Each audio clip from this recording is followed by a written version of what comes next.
Nosso trabalho foi focado em pessoas com necessidades especiais mentais, no geral. Nossa instituição que a gente foi visitar foi a PAI aqui de São Paulo, fica ali na região sul, ali próximo à estação Santa Cruz. E, bom, a PAI de São Paulo, como o outro grupo já tinha dito, ele é focado em atender pessoas com necessidades intelectuais, de vários gêneros. Intelectuais não é só o síndrome de Down, tem o autismo e entre outras que a gente vai mencionar durante o slide. Na PAI de São Paulo são 2 prédios, que um é clínico e o outro é uma escola mesmo que atende de crianças pequenas, seria a creche, né? Seria a creche até o colegial, seria até mais, são adultos até por volta dos seus 30, 33 anos. Depois disso, como eles já atingem uma necessidade física e motora, eles já encaminham para um outro estabelecimento também da PAI, que eles já encaminham para um outro lugar. Bom, esse vai ter um vídeo com a diretora, a gente vai mostrar daqui a pouco, que a entrevista está um pouco comprida, a gente vai dar uns cortes na entrevista que aqui não tem como dar. Falando um pouco da PAI, né, da inclusão, porque a nossa pedagoga que a gente entrevistou falou sobre a inclusão dessas pessoas na sociedade. Porque para você trabalhar com essas pessoas, não é só você se formar em educação física e direto ter uma experiência com as pessoas. Para você poder trabalhar mesmo com as pessoas, você tem que fazer algum tipo de curso. E a PAI ela fornece esse curso de inclusão de pessoas com deficiências intelectuais.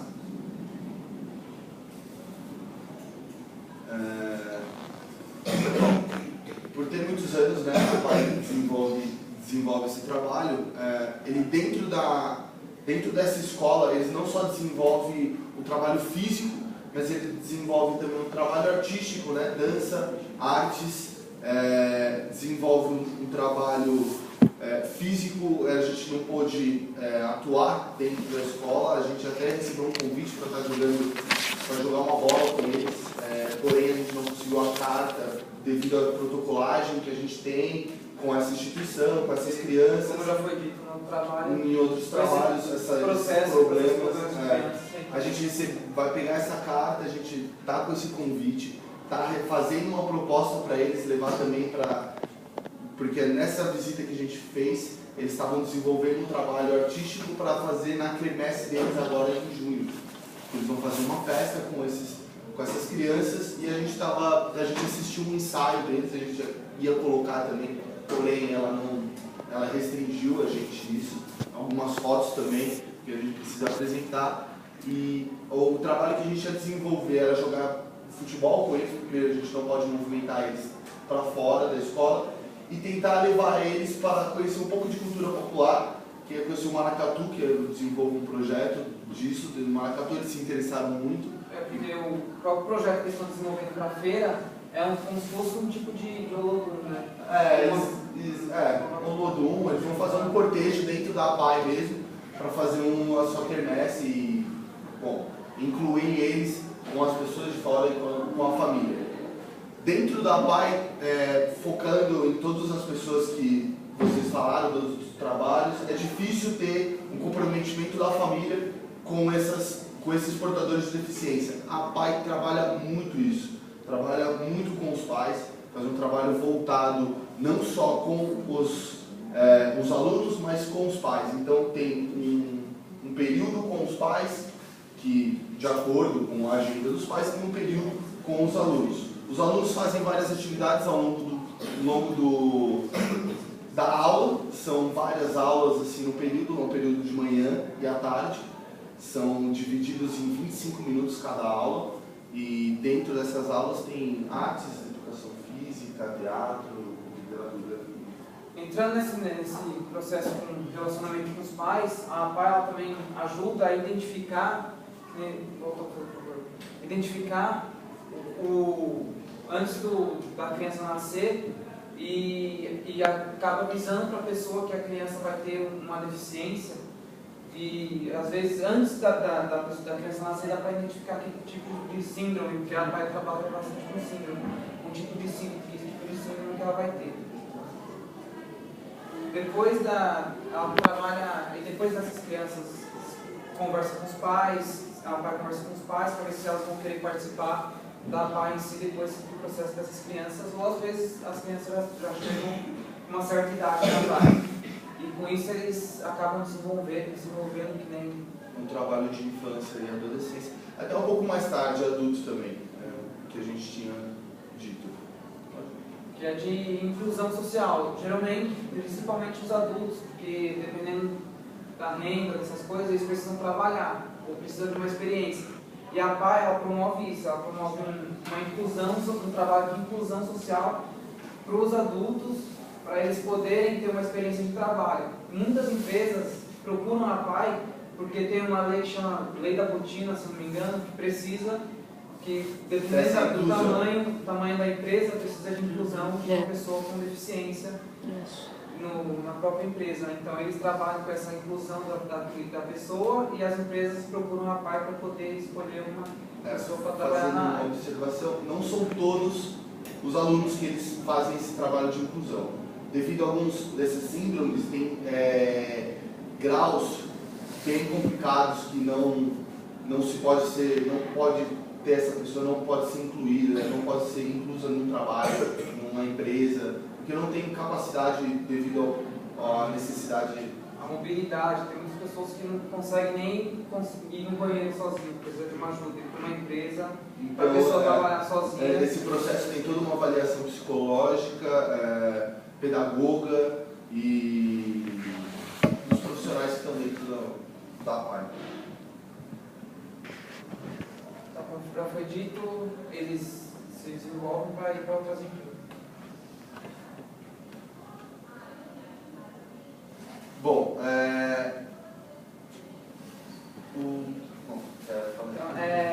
esse manuseio e beneficiamento é como a gente falou, que a PAI ela trabalha desenvolvendo algum tipo de atividade para as próprias crianças e adultos poderem ter uma habilidade motora melhor, porque muitas crianças com síndrome de Down, como já foi dito no outro grupo, elas têm essa dificuldade de não saber o que eu posso fazer.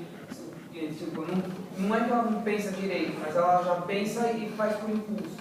Então elas trabalham com esse, por exemplo, com a música, como já foi dito que elas vão fazer, habilidade motora, elas trabalham bastante. A arte, o visual, para elas poderem entender tudo certinho. Essa é a entrevista com o professor de Educação Física, que acho que está mais curtinha, dá A outra tem 5 minutinhos para a diretora da e ele aborda também a inclusão que ele faz com esses alunos.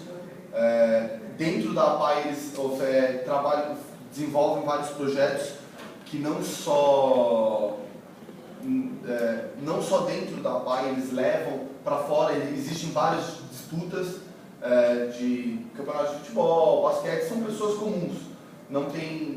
Não é porque eles têm essa necessidade especial que eles se tornam uma pessoa diferente. É isso que ele prega e isso que ele trabalha com os alunos. Porque eles não são diferentes, não são seres de outro planeta, eles são normais, eles podem fazer o que a gente faz. Então, tem campeonato de dama, eles viajam para muitos lugares, eles têm um grupo de jogadores, né? Um grupo de futebol, um grupo de dama e de basquete, né? Que eles foram visitar o Oscar esses dias. E eles levam esses alunos para ter essa integração com o meio esportivo. E, poxa, tem várias pessoas que são apaixonadas por esporte, né? E não pode praticar. Mentira, pode praticar. Ninguém tem restrição para nada. Tem alguns que têm restrições motoras, que aí os clínicos vão avaliar e passar para o professor e para o profissional de educação física que vai saber trabalhar com esse tipo de inclusão. Porque dependendo da dificuldade que a criança tem, ele tem que adaptar a atividade para poder abranger aquela criança. De modo que às vezes é até ruim para a própria criança, ela se sente rejeitada se ela não participa dessa atividade. Só que às vezes não tem como fazer essa inclusão. E no ano passado eles tiveram um campeonato de futebol que foi na própria PAI. Tanto a PAI de São Paulo, o feminino foi campeão e o masculino foi vice-campeão nesse campeonato de futebol. Aqui tem alguma das síndromes e deficiências que a PAI trabalha, né? A síndrome de Down, a síndrome X-Faixa, né? A síndrome da Prader-Willi, é isso, né? Que são problemas pequenos entre a ligação da espinha. Putz, é muito técnico, eu não sei explicar isso. Mas, resumindo assim, é um problema que aqui, essa parte aqui deles é mais frágil, a nuca. Então ele tem uma dificuldade, o problema é que se ela tomar uma pancada muito forte, ela pode ficar tetraplégica. E com esse problema, então, dependendo do que nem futebol, eles não adaptam ele completamente para poder participar do futebol. Só que tem algumas coisinhas ou outras, que nem se pegar pesado, a pessoa tem que sentar um pouco, porque por causa desse problema, dessa dificuldade, desse medo de ver uma criança e ela acabar ficando tetraplégica por causa de um incidente. Ainda assim, segue mais algumas síndromes, a Gleman, e a síndrome Williams, que são todos, mudam algum grau de dificuldade, é clínico, né? É bem... Pode... Bom, a deficiência intelectual é bem diferente da deficiência mental. A deficiência intelectual são pessoas que geralmente elas têm uma dificuldade de aprendizagem. Não é aquela pessoa que não consegue raciocinar. Isso daí já é uma deficiência mental. Ela tem uma dificuldade na aprendizagem, às vezes na coordenação motora. Seriam portadores de síndrome de Down. Exatamente. É o deficiente intelectual.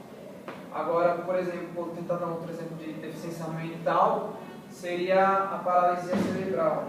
Porque ele tem uma certa dificuldade de raciocinar. Ou autista também. Tem uma certa dificuldade de raciocinar. Ele aprende, só que ele tem uma dificuldade grande de raciocinar. Bom, aqui a conclusão, né? Ela desenvolver algum tipo de atividade interna, né? Devido aos cuidados especiais de cada integrante. Foi o futebol que eles sugeriram, mas devido a essa protocolagem a gente ainda não conseguiu fazer essa partida de futebol com eles, mas sexta-feira a gente vai fazer, já pegou a carta, nós estamos... Vamos filmar, passar o professor ainda, acho que dá tempo, que ele falou, né, que dá para gravar. E eu vou levar também eles para conhecer o Bloco de Pedra, que é um projeto de Maracatu, de cultura popular brasileira, que eu desenvolvo aos sábados, vocês também estão convidados, se vocês quiserem ir. Acontece na Heitor Penteado, às 3 horas.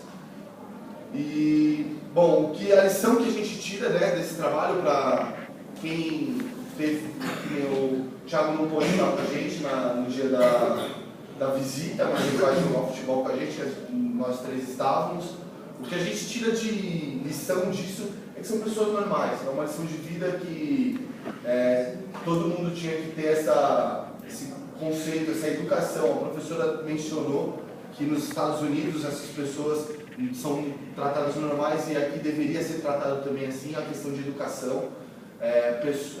Nós, tem parte da gente também com essa inclusão desses portadores de necessidades intelectuais dentro da sociedade que não altera em nada. Uma coisa importante que a PAI faz também é porque muitas dessas pessoas, os pais procuram a PAI para elas poderem desenvolver essa inclusão social, para elas poderem ir para uma escola normal, pessoas normais. Então a PAI ela proporciona isso também. Mostrar algumas... como a gente não tinha autorização para mostrar as fotos que a gente bateu, mas vai mostrar algumas rapidinho aqui para não ficar no... não quero mais. E a entrevista também. Aí, pode mostrar aí, a PAI de São Paulo.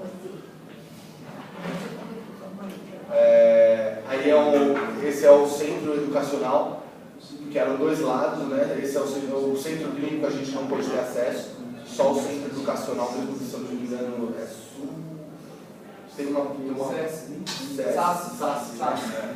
A gente vai mostrar, aí é lá dentro a estrutura deles, as salas, né? Aí alguns dos trabalhos de artes que eles fazem, aqui são os bonecos que vão sair na festa junina deles, Aqui são aí eles ensaiando para a apresentação. Vamos passar um vídeo aqui.